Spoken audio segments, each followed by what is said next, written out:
can inflate.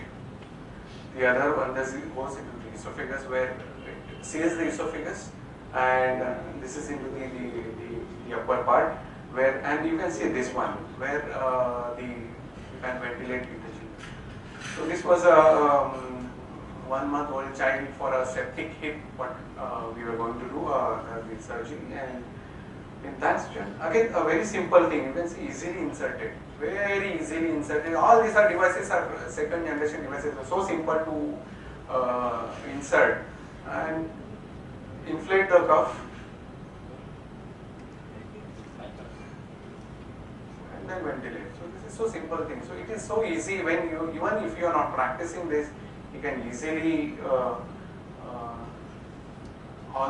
do the inductions or do the insertion with this one. And now you can see.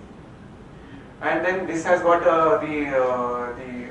you can see I can just pass the nasogastric tube through the port, and the situation what we can. So coming to this, how it gets fitted into the things. This is the schematic diagram.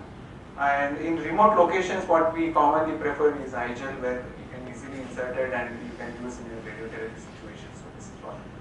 So IGEL, again a simple one. It is available in the size from 1, 1.5 to 2.5. So commonly what we use, only one size doesn't have a gastric port. Otherwise, a very simple thing. Very. This is one of the best which I like in my practice is IGEL. Very easy to insert, doesn't dislodge easily, and you can get away with the cases. So this is about the IGEL. Then the other new AMBU devices, which is not very oftenly used into our clinical practice, but again the first generation, there are AMBU Aura, which is again the intubating scopes, intubating devices, which is again a beneficial.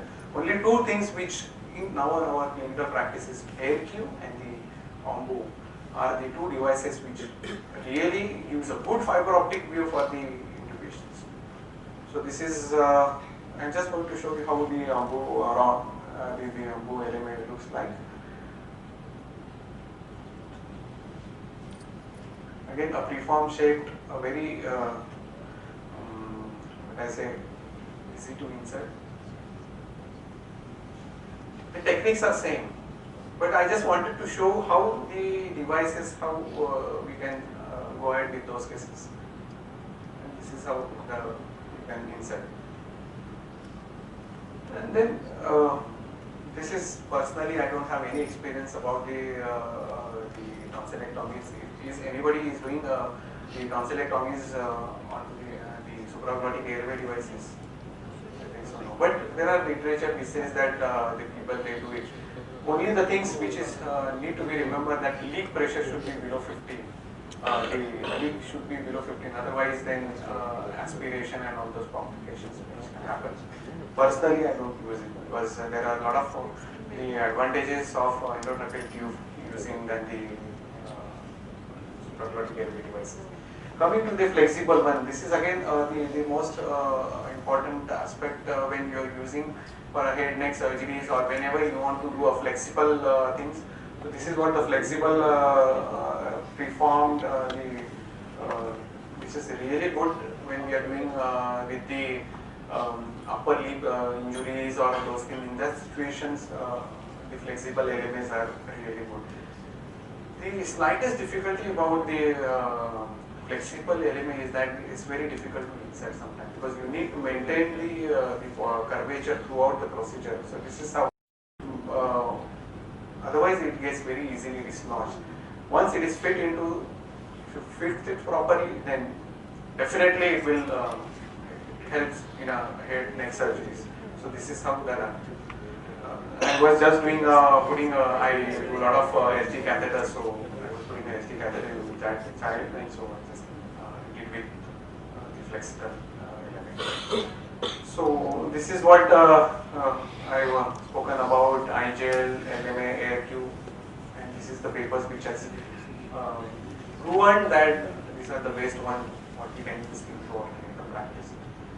Then there are, it has added into the supraglottic devices, added into the algorithms, difficult airway, and into the rescue also.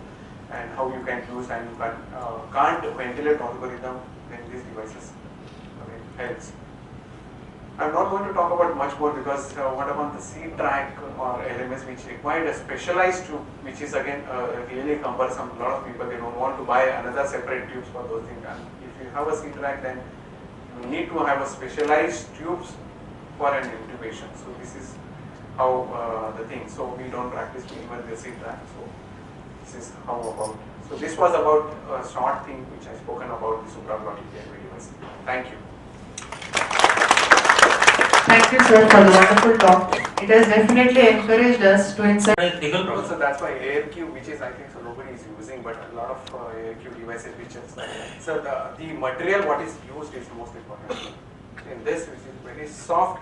So one of my colleague only he has done, and he is the pioneer person in AirQ, which he is in USC, has done a lot of studies, and all over the world now people have started using AirQ devices, which has caused less, very less sore throat intubations. Available in India now? Yeah. I do use. I have also. Cost-wise? Because Agile is Cost. very It's around. So this is what the lot of. So this is an AirQ which I was talking about. I have all the sizes which are available. So this is what the thing is. So very soft material and. That's the biggest problem that I am facing. That's the biggest problem. Invariably, newborns had. It's available. The cost is around in between 2,500 to 3,000 rupees each. But I think so.